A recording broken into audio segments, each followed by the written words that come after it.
నమస్తే, welcome to Bahujan times. ఇప్పుడు headlines చూద్దాం. ఢిల్లీలో ఈ మధ్యాహ్నం దీక్షకు దిగుతున్న షర్మిల, శరద్ పవార్ తో భేటీ. విశాఖ టెస్ట్ మ్యాచ్ బ్యాటింగ్ ప్రారంభించిన టీమిండియా. సొంత నిర్ణయాలు తీసుకుని ఉద్యోగాలకు ఎసరు తెచ్చుకోవద్దు, హెచ్చరించిన రేవంత్ రెడ్డి. ఏపీసీసీ అధ్యక్షురాలిగా బాధ్యతలను చేపట్టిన షర్మిల రాష్ట్రంలో కాంగ్రెస్ పార్టీకి పూర్వ వైభవం తీసుకొచ్చే దిశగా వడివడిగా అడుగులు వేస్తున్నారు. మొన్నటి వరకు ఉనికిని కోల్పోయినట్టుగా ఉన్న కాంగ్రెస్ పార్టీలో షర్మిల రాక కొత్త హుషారును నింపింది. ఏపీకి ప్రత్యేక హోదా, విభజన హామీలను ఆమె ప్రధాన అస్త్రాలుగా మలుచుకునే ప్రయత్నం చేస్తున్నారు. ఇక ఏపీలో సుడిగాలి పర్యటనలు చేస్తూ ఇప్పటికే వైసీపీ, టీడీపీలపైన విమర్శలు గుప్పిస్తున్నారు షర్మిల. ముఖ్యంగా అధికార వైసీపీని ఆమె పూర్తి స్థాయిలో టార్గెట్ చేస్తున్నారు.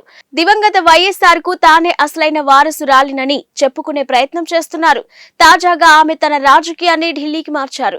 ఇక ఏపీకి ప్రత్యేక హోదాను డిమాండ్ చేస్తూ ఢిల్లీలో దీక్ష చేపట్టనున్నారు. విశాఖలో ఇండియా, ఇంగ్లాండ్ జట్ల మధ్య రెండో టెస్ట్ మ్యాచ్ ప్రారంభమైంది. ఇక టాస్ గెలిచిన team India captain Rohit Sharma batting ఎంచుకున్నారు. యశస్వి జైస్వాల్, రోహిత్ శర్మ ఇన్నింగ్స్ ను ప్రారంభించారు. ప్రస్తుతం ఇండియా స్కోర్ 4 ఓవర్లకు 13 పరుగులు.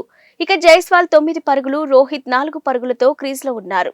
ఈ మ్యాచ్ ద్వారా రజత్ పటిదార్ ఆరంగేట్రం చేస్తున్నారు. అయితే సర్ఫరాజ్ కు తుది జట్టులో అవకాశం దక్కలేదు. ప్రజలను ఇబ్బందులకు గురి చేసి ప్రభుత్వానికి చెడ్డ పేరు తెస్తే ఉపేక్షించేది లేదని ముఖ్యమంత్రి రేవంత్ రెడ్డి హెచ్చరించారు. ఇక ప్రభుత్వ అనుమతి లేకుండా తోచినట్టుగా సొంత నిర్ణయాలు తీసుకుంటే కఠిన చర్యలు తప్పవన్నారు. మహబూబ్ నగర్ జిల్లాలోని ఇటీవల రైతుల వ్యవసాయ కనెక్షన్లను తనిఖీ చేయడంపై సీఎం ఆగ్రహం వ్యక్తం చేశారు. నిన్న ప్రజాపాలన దరఖాస్తులపై సచివాలయంలో సీఎం సమీక్ష నిర్వహించారు. ఈ సందర్భంగా వ్యవసాయ కనెక్షన్ల తనిఖీ అంశం చర్చకు వచ్చింది. ఇక రైతుల వ్యవసాయ కనెక్షన్లపై సర్వే చేయాలని చెప్పింది ఎవరని, ఆ ఆదేశాలు ఇచ్చింది ఎవరని ట్రాన్స్కో సీఎండీ రిజ్వీని సీఎం ప్రశ్నించారు. అయితే బాధ్యులైన అధికారులపై చర్యలు తీసుకున్నారా అని ఆరా తీశారు. సమీక్షకు హాజరైన డిప్యూటీ సీఎం, విద్యుత్ శాఖ మంత్రి మల్లు భట్టి విక్రమార్క స్పందిస్తూ ఈ విషయం తన దృష్టికి కూడా వచ్చిందన్నారు. ఇక శాఖాపరమైన నిర్ణయం లేకుండానే discom director operations J Srinivas Reddy సొంతగా నిర్ణయాలు, ఆదేశాలు ఇచ్చారని, ఆయన ఆదేశాలతో ఎస్సీ ఎన్ఎస్ఆర్ మూర్తి తనిఖీలు చేశారని తెలిపారు. ఈఎస్ఐ కేసులో మాజీ మంత్రి అచ్చెన్నాయుడుపై దాఖలైన ఛార్జ్ షీట్ ను పరిగణలోకి తీసుకోవడం కుదరదని విజయవాడ ఏసీబీ కోర్టు స్పష్టం చేసింది.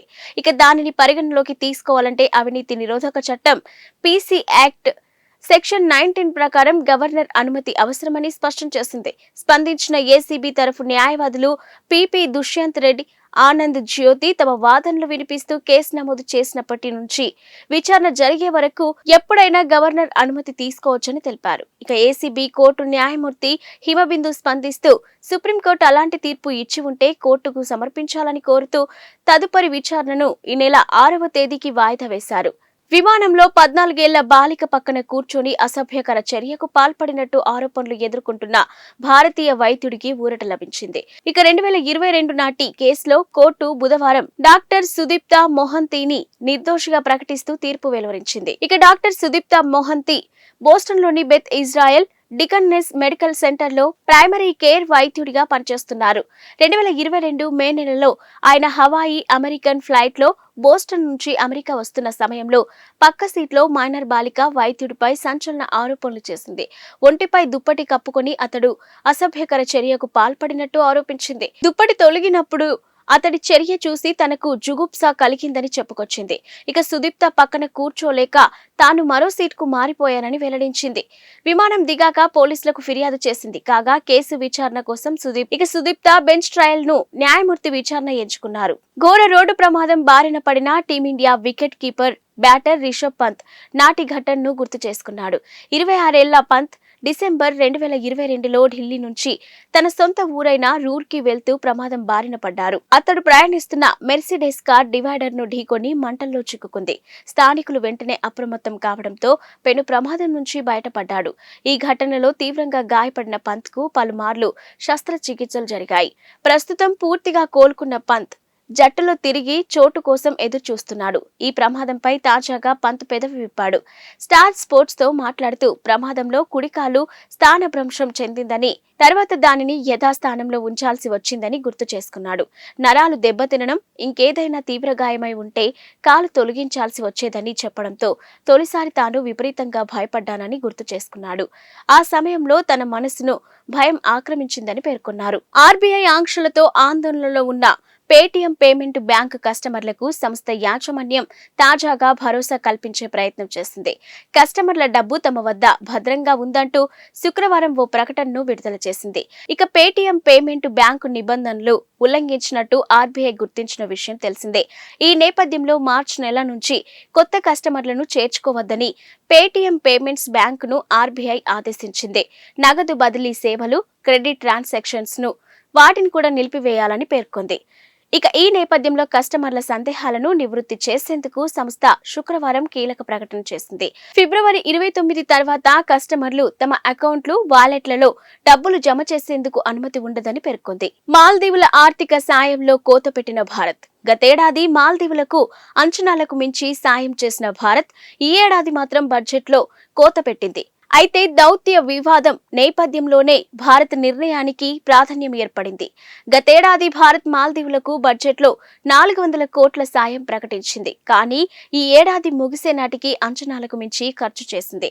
కేంద్ర ఆర్థిక మంత్రి నిర్మలా సీతారామన్ ప్రవేశపెట్టిన బడ్జెట్లో ఈ విషయం వెల్లడైంది. ఇక బడ్జెట్లోని సవరించిన అంచనాల ప్రకారం గతేడాది భారత్ 770 కోట్లు మాల్దీవులపై ఖర్చు పెట్టింది. అయితే తాజా మధ్యంతర బడ్జెట్లో మాత్రం కేవలం 600 కోట్లే కేటాయించింది. ఇక గతేడాది అంచనాల కంటే ఇది అధికంగానే ఉన్నా వాస్తవ ఖర్చు కంటే తక్కువగా ఉండటం చర్చానీయాంశంగా మారింది.